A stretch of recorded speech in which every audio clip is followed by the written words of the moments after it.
اولو الالباب لوگ یعنی عقل والے اہل عقل لوگ کون ہیں؟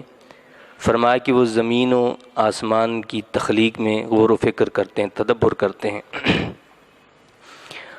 اور پھر وہ خود پکار اٹھتے ہیں کہ ما خلقت ھذا باطلا، مولا تو نے اس کائنات میں کوئی چیز جو ہے وہ فضول پیدا نہیں کی۔ اور حدیث شریف میں بھی آتا ہے کہ غور و فکر کرنا، تدبر کرنا یہ افضل ترین عبادت ہے۔ غور و فکر یعنی اس کائنات میں غور و فکر کرنا، اس کائنات کی ہر شے میں غور و فکر کرنا، خود انسان کا اپنے نفس کے بارے میں غور و فکر کرنا، تدبر کرنا، یہی وہ دولت تھی جو ہمارے اسلاف کے پاس موجود تھی، اور جس کی بدولت وہ پوری دنیا پر چھائے رہے۔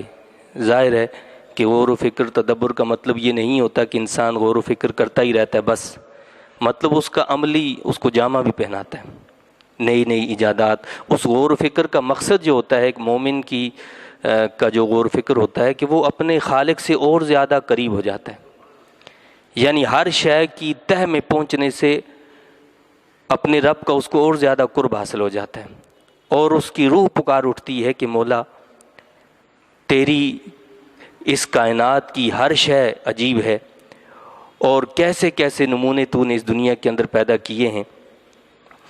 اور یہی وجہ تھی کہ ہمارے اسلاف جو ہیں وہ علم سے بڑی محبت رکھا کرتے تھے۔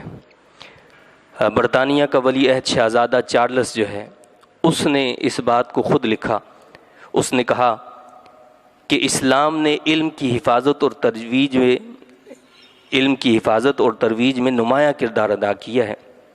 وہ کہتا ہے کہ 10ویں صدی میں جب کہ انگلستان میں قتل و غارت کا بازار گرم تھا، اس وقت مسلمان اسپین میں علم کے دریا بہا رہے تھے۔ جب انگلستان میں کیا ہو رہا تھا؟ قتل و غارت گری ہو رہی تھی، اور اسپین کے اندر جہاں مسلمان تھے وہاں علم کے دریا مسلمان بہا رہے تھے۔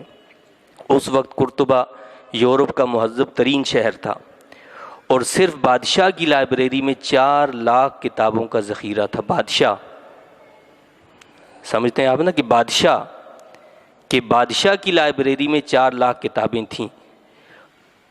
اور آگے لکھتا ہے حالانکہ اس وقت پورے یورپ کی لائبریریوں کی کتابیں اگر جمع کی جاتیں تو وہ 4 لاکھ نہیں تھیں۔ پورے یورپ کی تمام لائبریریوں کی کتابوں کو جمع کر لیا جاتا تو وہ 4 لاکھ نہیں تھیں، لیکن بادشاہ وقت کے پاس اس کی لائبریری میں اس وقت 4 لاکھ کتابیں تھیں۔ تو آخر وہ لوگ پھر ترقی کیوں نہ کرتے؟ اور آج اسی کا الٹ ہماری حالت ہے۔ آج ہماری لائبریریوں کو بھی دیکھ لیں، اور دنیا کے وہ لوگ جو آج سپر پاور بنے ہوئے ہیں، جو دنیا کو دھمکا رہے ہیں، آپ ان کی لائبریریوں کو بھی دیکھیں تو آپ حیران ہو جائیں گے کہ ان کے پاس کتابوں کے ذخیروں کے ذخیرے پڑے، ان کے پاس نایاب کتابیں موجود ہیں، ان کے پاس علم و تحقیق کی ہر چیز موجود ہے، اور ہم علم و تحقیق سے بالکل دور ہیں۔ ہمارا اس سے کوئی واسطہ ہی نہیں رہا، ہمارا علم سے کوئی واسطہ ہی نہیں رہا۔ تو پھر ترقی حاصل کرنا، ترقی پا جانا، یہ کس کا حق ہے؟ جنہوں نے محنت کی ان کا حق ہوگا، یا جو ہاتھ پر ہاتھ دھرے بیٹھے ان کا حق ہوگا؟ ظاہر بات ہے جو محنت کرے گا اسی کو اللہ تعالیٰ ترقی بھی عطا فرمائے گا، اسی کو کامیابیاں بھی عطا فرمائے گا۔ تو آج جو ہے علم کی بڑی کمی ہے، ہماری لائبریریاں خالی پڑی ہیں، اور ہمارے سینما گھر جو ہیں وہ بھرے پڑے ہیں۔ فضولیات، لہو و لعب، کھیل کود کے مقامات کو آپ دیکھیں وہ بھرے پڑے آپ کو نظر آئیں گے، اور علم کی شمع جہاں روشن ہوتی ہے وہاں آپ کو خال خال کوئی نظر آ جائے کہ جو وہاں بھی پڑھنے کے لیے، سیکھنے کے لیے، سمجھنے کے لیے حاضر ہوا ہو۔ تو یہ ہماری دولت تھی جسے دوسروں نے لے لیا۔